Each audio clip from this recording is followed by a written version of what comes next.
Welcome, everybody. Thank you for joining us for today's webinar, Corporate Strategic Planning for Returning to the Office in 2021. I'd like to introduce you to our panelists today. We have Ed DeStefano, Senior Manager of Facilities and Operations at Goulston & Stores. Hi, Ed. Hi, and Charlie Stack, Manager of Business Excellence, Grant Thornton. Hi, Trish. And also from Forest Solutions, we have Anthony Davies, Chief Revenue Officer. Great. Just a couple of housekeeping rules. We're going to keep everybody muted during the webinar. However, we do encourage you to participate, and please, if you have any questions at any time, go ahead and throw them in the chat and we'll try to get them to the panelists to answer during the webinar. Okay, and with that, we will get started. First question, how's it been going? How has your work from anywhere been working? Charlie, you want to start us off? Sure.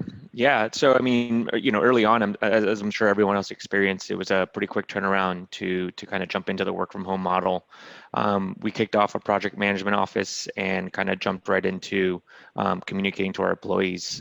From there, we've seen throughout that our hours, our employee engagement, and the quality of work that's been delivered, the feedback we've gotten from clients that the work from home model has been successful to date. That hasn't come without its struggles either. Throughout the pandemic, we've been trying to find ways to engage with our employees and keep employee engagement levels high, try and reduce burnout as well. In addition to that, there've been other intangible areas that we've been trying to support too, which is, how do we help our single employees, our employees that have that are parents, and have each of them sort of deal with the struggles that have kind of come with the pandemic, as well. So we've been working with our HR team, our legal teams, and trying to make sure that we have each of those areas covered. And leadership's been having a pulse on that. But just to reiterate, throughout the process, it's been it's kind of been surprising to see how our employees have been able to be resilient and persistent throughout this, and kind of keep doing their work and keep striving to provide the services that we do at Grant Thornton.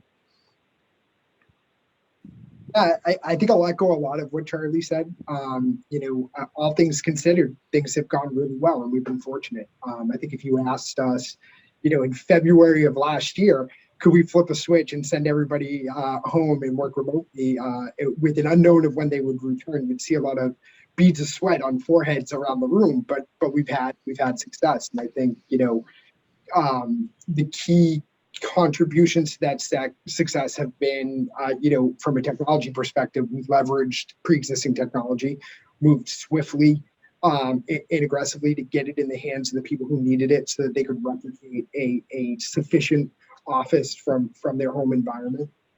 We established a return to office task force that would oversee any questions, concerns, advice, recommendations of our go-forward strategy, and that committee meets weekly.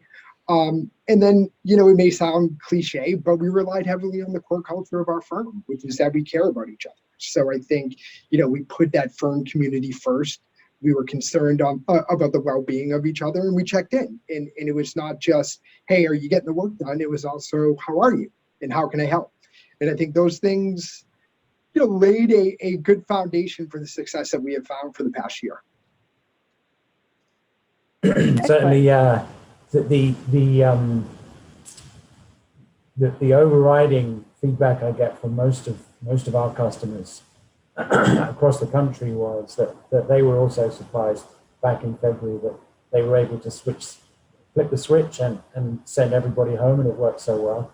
But I think the overriding comment I'm hearing now is the easiest thing was sending everyone home. The hardest thing is going to be bringing everyone back for lots of different reasons. Certainly the observations from, I don't know how many outsourcing clients we have, probably about 60 or 70 clients across the US and hundreds of different offices. It's worked well. Everybody's on Zoom, and I think that helps. Technology had advanced to the point where we were just ready for a pandemic. in that most people had high speed, most people have high speed or were able to get high speed Wi-Fi at home pretty quickly. Video conferencing has become almost mainstream. And but the interesting thing for me is that Ed and Charlie, Ed, the law firm culture was much more about being in the office, whereas the consulting culture was much more about working flexibly. It'd be interesting to see how that changes over time. Yeah, Good point. Yeah, it's going to be very interesting to see how that model plays out. So.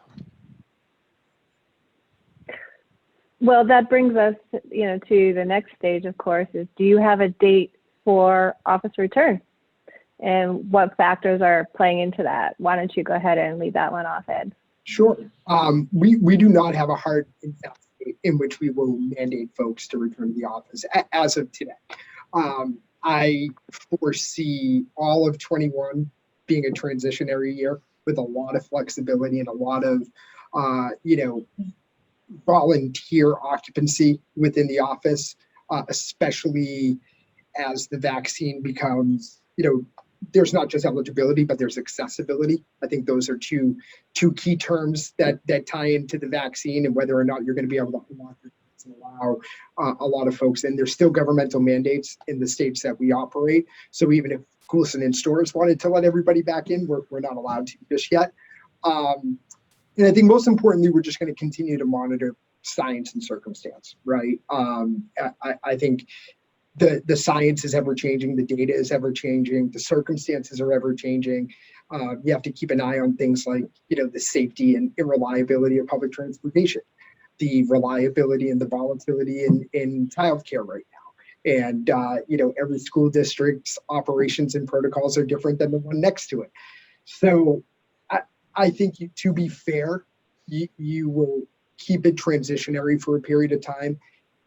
Keep that parity and the equality amongst the ranks so that you're not favoring one segment of your population over another and putting anybody at a disadvantage. And I think we'll all know when the time is right to say the doors are open. Yeah, there's there's a lot of similarities to what Ed said, that we're sort of taking an approach as we have from before, is really just to listen to the science, listen to the CDC. We picked our buoy in terms of, there's a lot of health experts, a lot of different areas. CDC has been the foremost expert that we've been listening to, and if there's any conflict at the local health level where the local guidance is more strict, we've relied on the more strict guidance as well. So we're going to continue doing that moving forward. In addition to that, we're looking at the municipal and at the state level. We're tracking new hospitalizations, new cases, death rates.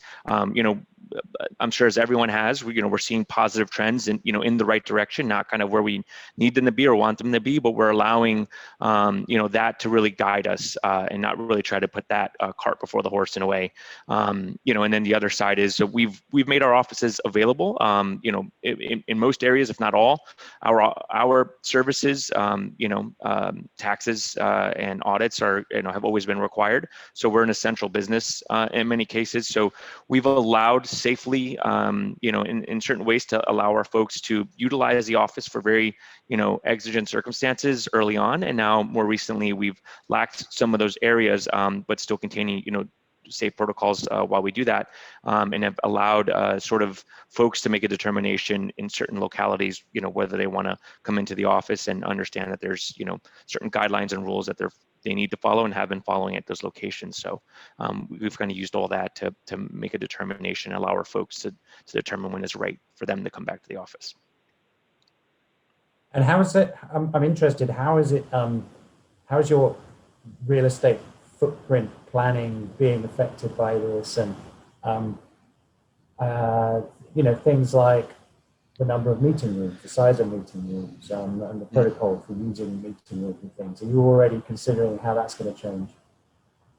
Yeah, I think you have to look at it. And if you do what Charlie and I do, it's a significant function of your responsibility professionally to be looking at. In a law firm, and depending on what law firm you're at, I think you have to default to whatever your culture is, right? So, so law firms, the culture is going to be, one person, one seat. Where I think you can get a little creative and maybe shed some square feet is what does that seat look like? So if traditionally your lawyers are in 200 square foot offices, can you get them into 150s? If your biz ops folks are in 120s, can you get them into 90s? And you can see where you can start to put some of that square footage back in your pocket and the positive impact it can have on your bottom line. Law firms are different culturally though. So I know Charlie may have a different thought on that. Yeah, no, I mean, there are obviously certain sensibilities and client, sensitive materials that I think law firms obviously have that. There's some aspects of what we do where that plays, a role as well, but I wouldn't say it's by and far the large role. So there, our consulting side, our audit side, much more collaborative. So we are looking at the footprint of all of our offices. I've been on meetings for the past 3 weeks, 4 weeks, as I'm sure Ed has as well. If not longer, on trying to analyze what that footprint will look like over the next 10 years. Reaching back to employee engagement surveys that happened pre-COVID, ones that are happening post-COVID, or rather during COVID, and then also looking at the data pre-COVID and now during COVID and trying to extrapolate that, that data. 20% of our employees have returned in the past 90 days, at least once into the office. So, how can we take that sample size and, kind of do some math to explain what might happen, in the future? And then make a determination on how we're going to be utilizing that space moving forward, to really account for more collaboration in tighter spaces in a way, I'd say. And what I mean by that is just a smaller footprint, but while also maintaining the other parts of our business that don't require collaboration and do need those, one head per seat, components. So a lot at play there, a lot more to come, I'd say, that I think not only our industries are experiencing, but I think a lot of other people are as well. Sure. But it's a tenant-friendly market, right? So if you can remain nimble and remain creative, there's opportunities out there right now. Absolutely. Yeah. I was talking to a friend of mine who works for a hedge fund, and they've already announced that they're going to be totally flexible for ad infinitum. They're expecting about half as many people back in the office, but everyone's demanded twice as much space. So the office is going to be the same size.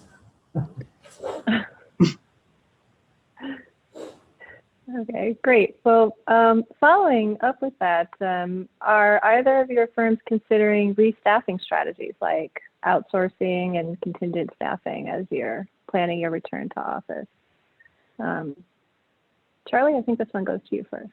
Sure. Yeah, I mean, we've always considered and utilized services from Forrest before. I don't think that's going to change moving forward. There's a lot of advantages to outsourcing certain components of our business to experts like you.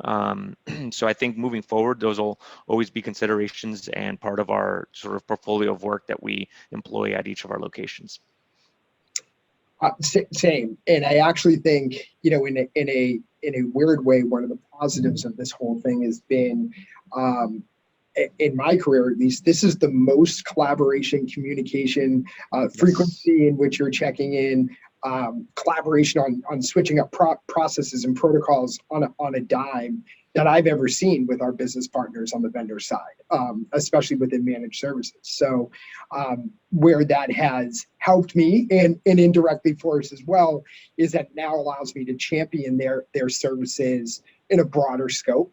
So we'll be looking at things like, well, if you haven't touched your stuff and your paper in a year, do you really need it? You get these guys in here to really kick off a paper reduction and file digitization project. We talked about flexibility and what that would look like in the long term. Can we, supplement and bring more Forrest Solutions folks on in our offices and all of our offices and allow for more flexibility for our direct employees, right? Because we'll still have the on-the-ground resources to get some of those things done that maybe traditionally were housed in units that we would employ directly. So it's been all positive from that aspect. Yeah, really, I think the question's becoming clearer. I think 3 or 4 months ago when I was first starting talking to clients and potential clients about how you're going to come back to the office, there was this feeling that they might reopen and then have to close again, and then reopen and close again. I think there's a growing confidence in the vaccine that, and also a reluctance to jump in too soon. Beginning of this year, there was still dates around March. I think most people are aiming for like Labor Day now. That's the big date that I keep hearing. But there's a growing confidence that we will be able to open and sustain. But even so, that kind of need for that flexibility is a common theme that I hear from customers day after day. Mm-hmm. Great. So I guess, we can think about that moving forward is like, what's the long-term view? Talk about how your organizations are taking a long-term view on hybrid, in-person, work from anywhere model, and how these other strategies might be working in. Ed, why don't you go ahead and take that one? Yeah, I think I'm personally slightly biased because I was always pro flexibility, right? I had a history at within an organization where we were dispersed, and flexibility was very common. And I think that what the pandemic has done for the law firm industry and the legal industry is just made it commonplace and accelerated the acceptance of it. And I do think that the train has left the station. So I know there will be a return to core culture of individual organizations, right? You want to be true to your core. That's what made you successful, and you should be.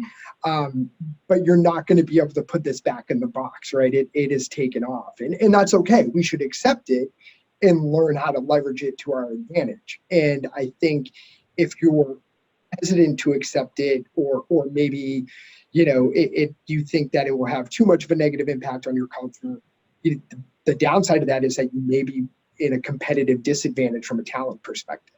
Yep. So I think we're going to be methodical, and I think we'll do what's right for us. And I think my advice to others would be to do the same. You can have your blinders on. You should absorb as much information as possible and attend as many seminars and webinars and read as much as you can on what others within your sector are doing. But be true to yourself. Do what feels right for you, and no one's grading you on whether or not you did it first or best. It's do what's best for you. Sure. Yeah, no, that's a great point. And Pandora only comes out of the box, right? She doesn't go back in. So you're sort of here, in a moment where the train's left, and like you stated, the hybrid model for us, we have 4 different service lines. So audit, tax, advisory, and then we have the internal client services like myself, and each of those have different needs at our locations across the entire U.S. So moving forward, I think we're definitely we have employed that to some extent in the past. It was sort of an unwritten culture, but now it's going to be outwardly stated kind of what the expectations are. We're a client-focused firm, so part of this is going to balance kind of what are the client needs are, as well as to what are the firm needs, and then what are the employee needs. And I think as we start really sort of peeling back, what are the different sort of effects long term, in this capacity, is also realizing that when you move to a full work from home model, there's going to be either intended or unintended consequences, right? So we're trying not to commoditize our employees, trying to find ways to continue engaging with them, right? Because if you're looking at someone through the screen or not through a screen at all, then you sort of really don't have that interpersonal, connection, that empathy that tends to come with sort of seeing employees on a day-to-day basis. That's the heart of our firm. We're an employee first, culture. It sounds like Ed's firm is the same, as well. And as much as you intend that, you really need to build policies, procedures, and you really need to sort of gently nudge people in a direction that sort of balances, those different components that allow you to, underlying all of that current underneath is to continue to build those different connecting points on a day-to-day basis that allow you to drive your culture forward. So there's so many. This could be a whole nother webinar on just this topic alone. But yeah, we're consistently reaching out, to sort of wrap this up with our employees to see what their needs are. And then we're also simultaneously working with our clients as well, to manage this moving forward. One thing Charlie said that I think is so is flexibility has always been around, right? And it's been on a very individual basis. Hey, I have X, so I need to work from home on Y. I think there will be very few organizations on the other side of this that no longer have an actual policy for the varying ranks of their organization. I think in terms of the train leaving the station, I think that every organization will have some sort of policy about flexible. And Ed, you said something interesting. You said a lot of things interesting, but one Thank you. particular thing interesting before the webinar, you talked about the definition of flexibility and how that might have changed over the last 12 months. Yeah, I think that term is going to continue to evolve, right? So I think at the beginning of this, flexibility meant which day a week do you work from home, and don't schedule me on that day for any meetings, because we either do have Zoom or we don't have Zoom or whatever. And I think what flexibility may mean on the other side of this is you're able to do bus stop duty in the morning, right? Or t-ball practice in the afternoon, but you're still physically present when you need to be there for the things that require a physical presence, but you're not sacrificing as much as you had before. And for those of us with a commute who have gained back, 2 or 3 hours a day, and we've reinvested that into our jobs, I think you'd be hard on the other side of that to argue against it. Yeah, I was going to say, I don't feel like I gained 3 hours a day. I feel like you reinvested it, Anthony. it was reinvested. Yeah. In theory, we got 3 extra hours, or for me, I'm an hour from Connecticut into New York. So I got those 2 hours, but yeah, they were used for other things. I was still sat at my desk the same time as I'd be sat on the train. And then you're still at your desk at the same time that the train would be coming into the station, and I think the difference for me being in the office is a lot more, you can just, go and jump into someone's desk or office, whatever, see them at a water cooler, and you can do stuff that takes 5 or 10 minutes in the office, that when you're working from home, you've got to schedule it 30 minutes in. And that's what's been eating up my time. Yeah, we're taking a stake in the ground in some ways as well, and sort of recognizing that, is a need when you do go into the office. Do you need to be there from 9 to 5, right? Yeah, that's been the cultural expectation in the past. But what if I have a meeting from 9 to 12? My lunch home is now my commute, and then I handle different things throughout the day. So spreading out different errands, different things throughout the day, and not really needing to, once you're in the office, stay there the entire day. Utilize it for the purposes that you needed to, and then move on with with what you need to. So we're seeing there are going to be a lot of cultural shifts. I think systemic shifts, across our industry, but I'm sure multiple ones as well, where a lot of those old habits are going to be revisited, and those questions as to why we were doing that in the past might be surfaced on day-to-day operations. So, and I think that will apply to travelers, right, as well. Yeah. Right, the whole idea of being able to run a whole legal process remotely was well, that just would have been a crazy notion 18 months ago. Now it's been proved that you can do it. You're gonna find, I assume you guys will find clients saying we don't want to pay for that travel. You can do a lot of this remotely. But also, I have another question for you guys. When are you going to allow us to come and visit you in your offices? Well, you're allowed anytime, Anthony, of course. Okay, but I think on a serious note, you're 100% correct. I think that there are clients, so we're a client of yours, and then there's clients of our firms that are doing the cost analysis and realizing that by leveraging technology, they can put some money back in their own organizations, right? By saying, yes, normally this would be a meeting that we would do in person, but you don't need to get on that plane or that train and spend the time coming here. We can do this as an hour Zoom Tuesday at 4, rather than earmarking an entire day for that meeting and the travel costs associated with it. Doesn't mean it's extinct. It's not going away. It just may be a little more frequent than it is before COVID. Right. And you still got to go and see the sports in person together, right? I hope so. Great. We're getting near the end of the time, and I wonder if you have any sort of high-level takeaways for the attendees, things you've learned, or any bumps in the road, or advice you would give to other firms as they're also obviously dealing with the same challenges as you. Charlie, want to start off?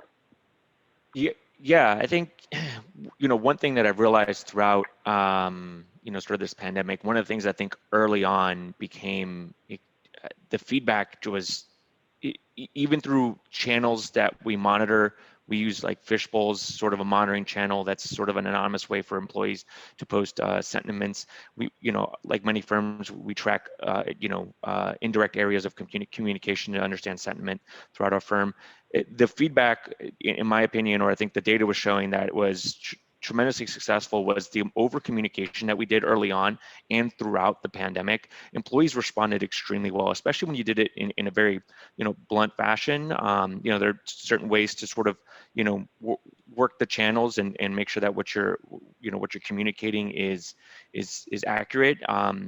And the fact that we were able to pull a PMO together, work with individuals that are on the ground, that understand what levers to pull, when to pull them, and really understood the day-to-day operations of firm, bringing that team together, and then entrusting leadership to communicate outwards consistently, effectively, and transparently, was an area where I think our employees across the board responded to that very positively. So I think moving forward, whenever a firm is experiencing a crisis, this sort of laid out a case study on how you can do it effectively, do it the right way, and your employees will respond because they're working adults. And so I think they've appreciated that. We appreciated their persistence, their willingness to work with us as well. But I think those lines of communications were tremendous, and I hope that we continue employing tactics like that moving forward. Yeah, I think for me, the number one realization, and it happened early on after we all went remote, was how much we actually miss each other, and how much we actually miss the casual pop into an office, ask a quick question, get your quick answer, or just hear how someone's kids are doing, or parents are doing, or friends are doing, or and I think because of that, I commercial real estate is not dead. I miss you as well, Pam. And it will be here to stay. It may just look different. So for those who may be telling you otherwise, I would object to that. The second thing is, to Charlie's point, the level of transparency and communication that we've accomplished as an organization here, I think, should also remain. We have a fantastic sort of all hands meeting with our two managing directors every other week. It's town hall forums. You can ask questions in the chat or raise your hand and speak. And it's been really nice, and kudos to them for hosting that and maintaining that. It started off on every other week. We'll tell you when we're coming back to the office, back to last year, which has obviously now been 14 months. And then I think last but not least is, allowing your organization to define what flexibility means to them. And this technology is here, and it's created a lot of great opportunities. You can be in New York, Connecticut, DC, and Boston and feel like you're together in the click of a mouse. But it doesn't necessarily replace the human interaction in the face-to-face interaction. So it's okay to take your time, I think, and find what that balance is. Mm-hmm. Just before we say thank you and say goodbye, I think for me we actually came back to the office pretty much completely 3 or 4 months ago. For me, it was getting used to getting on the train, getting up at a different time. The dry cleaners had actually closed down, so I had to find a new dry cleaner to get my shirts clean. But I think when you do go back, I do think you need to leave that 2, 3, 4 week period for everybody to readjust. Actually, staying at home was very easy, but coming back to the office, I think, is much tougher. Readjusting to a new commute. Do you want to go to the sandwich shop every day anymore? Do you want to bring your own pack lunch back? All these things, you need to allow people time to reacclimatize. But ultimately, we're humans, and I think we'll get back to where we were, something close to where we were at some point. All right, well, that brings us to the end of today's chat. Ed and Charlie, thank you so much for sharing your firm's experiences and your insights with everybody here today. Anthony, is there anything else you want to say before we say goodbye? No, I just echo many thanks to Charlie and Ed. Your insights, I'm sure, very well received, and forward to working with you more. Great. Thank you. Great. Thank you, guys. Great. Thank you, everyone. Have a great day.